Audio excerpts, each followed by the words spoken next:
পল্লবী থানাধীন এলাকায় ৩ নং ওয়ার্ড অবস্থিত ১০ নং সেকশন রূপালী কমিউনিটি সেন্টারে ১৩ জুলাই ২০২৬ বাংলাদেশ জামায়াত ইসলামী ঢাকা মহানগর উত্তর পল্লবী থানা ৩ নং ওয়ার্ড কর্তৃক সুধী সমাবেশ আয়োজিত হয়েছে।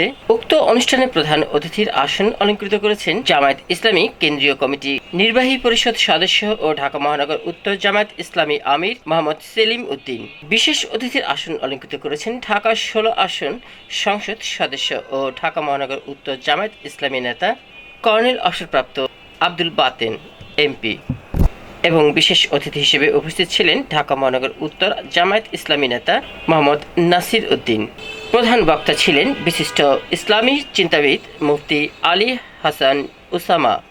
আরও বিশেষ অতিথি হিসেবে উপস্থিত ছিলেন ঢাকা মহানগর উত্তর রূপনগর থানা জামায়াত ইসলামী আমির মোহাম্মদ হানিফ এবং আরও গণ্যমান্য অতিথিবৃন্দ উপস্থিত ছিলেন। অনুষ্ঠানে সভাপতিত্ব করেন ঢাকা মহানগর উত্তর পল্লবী থানা ৩ নং ওয়ার্ড কাউন্সিলর পদপ্রার্থী মোহাম্মদ আশরাফুল আলম। আমি ছিলাম আপনাদের সাথে শাহ আলম সম্রাট, রিপোর্টার সিবিটিভি। একটি ইনসাফ ভিত্তিক সমাজ কায়েম করার জন্য আন্দোলন করেছিল আমাদের ভাইয়েরা, সন্তানরা, যারা জীবন দিয়েছে। সেই স্বপ্ন কিন্তু বাস্তবায়ন হয়নি। যদিও আপিল বিভাগের রায়ের মধ্য দিয়ে তত্ত্বাবধায়ক সরকার ব্যবস্থা ফিরে আসছে এবং কিছুটা হলেও একটা অনুকূল পরিবেশ সৃষ্টি হয়েছে, কিন্তু তারা যে সংবিধান সংস্কার পরিষদের যে শপথ না নিয়ে তারা যে জটিলতার সৃষ্টি করেছে, এখান থেকে যদি তাদের সদিচ্ছা থাকে আলাপ আলোচনার মধ্যেও যদি আমরা এখান থেকে বের আসতে পারি, সংবিধান সংস্কার পরিষদ গঠন করে যদি সংবিধানকে পরিপূর্ণরূপে সংস্কার করা যায়, সেই সংস্কারটা হচ্ছে এই সাংবিধানিক প্রতিষ্ঠানগুলো স্বাধীনভাবে কাজ করবে। কিন্তু আমরা থেমে নাই, আমরা চেষ্টা করব। আপনাদের দোয়া থাকলে, আপনাদের ভালোবাসা থাকলে ইনশাআল্লাহ মহান আল্লাহ পাকের পক্ষ থেকে যে দায়িত্ব আমাদেরকে দেওয়া হয়েছে সেটা আমরা পালন করার জন্য চেষ্টা করব। সকলেই ভালো থাকেন। এই বলে আমার বক্তব্য শেষ করছি আমি। আসসালামু আলাইকুম। অনুরোধ করব, জামাত ইসলামী একটা সহনশীল, সুশৃঙ্খল, দায়িত্বশীল রাজনৈতিক দল। জামাত সবার উপরে দেশকে ভালোবাসে। দেশের জন্য আপনাদের সাথে রাজনীতি করতে গিয়ে জামাতের লোকেরা ফাঁসির মঞ্চে গিয়েছে। তাই বিএনপির সাথে যাওয়ার অন্য কোনো কারণ ছিল না, শুধু আধিপত্যবাদকে রূপার জন্য আমরা মিলে জোট করেছিলাম। আর আপনাদের সাথে আমরা কেন জোট করলাম? শুধু এই কারণেই আমাদেরকে ফাঁসির মঞ্চে নেওয়া হয়েছে। আমরা যদি আমাদের সাথে জোট না করতাম, কখনোই আমাদেরকে ফাঁসির মঞ্চে যেতে হতো না। আবার আপনারা উল্টা কথা বলবেন, আমাদের জন্য আপনাদের বদনাম হয়েছে। আমাদের জন্য যদি বদনাম হয় আপনাদের, তাহলে হিসাব নিকাশ মিলান আসলে কোনটা সঠিক। আমরা ছাড়াও আমাদেরকে যে কারণে বলেন বদনাম হয়েছে, যে আমরা 1971 সালের মুক্তিযুদ্ধে জামাত আনুষ্ঠানিকভাবে অংশ নিতে পারেনি। অনেকগুলো কারণ ছিল, এর মধ্যে একটা বড় কারণ ছিল ভারতের আধিপত্যবাদ।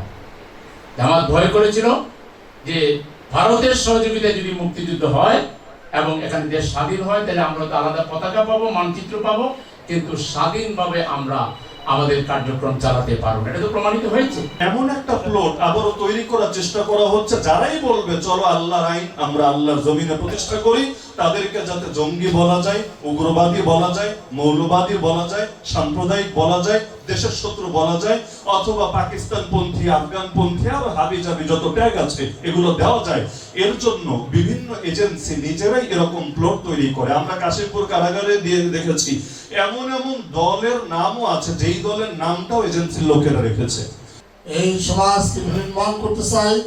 সমাজ থেকে সকল ধরনের অন্যায়, সকল ধরনের মাদক, সন্ত্রাস, রাজধানী, খুন খারাপি, ইফতিজি এবং বিভিন্ন ধরনের অসামাজিক যে ব্যাধি রয়েছে, এই ব্যাধি থেকে যদি আমরা সমাজকে পরিত্রাণ করতে চাই, তাহলে আগামী দিনে আল্লাহর আইন এবং সৎ লোকের নেতৃত্বের ভিত্তিতে একটি সমাজ প্রতিষ্ঠিত হতে পারে, একটি আলোকিত সমাজ প্রতিষ্ঠিত হতে পারে। আগামী দিনে ঢাকা মহানগরীর উত্তরকে সুবিধায়ন করা, এই সমাজের সকল ধরনের অন্যায় বিচার থেকে মুক্ত করা, মানুষের নাগরিক সকল সুবিধা দেওয়ার জন্য যে ব্যক্তি আজকে বদ্ধপরিকর, তিনি হচ্ছেন মোহাম্মদ সেলিম উদ্দিন। আমরা আগামী দিনে ভাইকে ঢাকা মহানগরের এখন মেয়র প্রার্থী ঘোষণা করা হয়েছে আমাদের পক্ষ থেকে। আমরা যদি ঐক্যবদ্ধভাবে তাকে নির্বাচিত করতে পারি, ইনশাআল্লাহ বিগত সেই 56 বছরের পরিবর্তন ইনশাআল্লাহ তিনি 5 বছরে এই নগরবাসীকে করে দেবেন আমরা বিশ্বাস করি। আগামী দিনে সেই প্রত্যাশা রেখে সকলকে আন্তরিক ধন্যবাদ জ্ঞাপন করে আমার কথা শেষ করছি। আসসালামু আলাইকুম ওয়া রাহমাতুল্লাহি ওয়া বারাকাতুহু।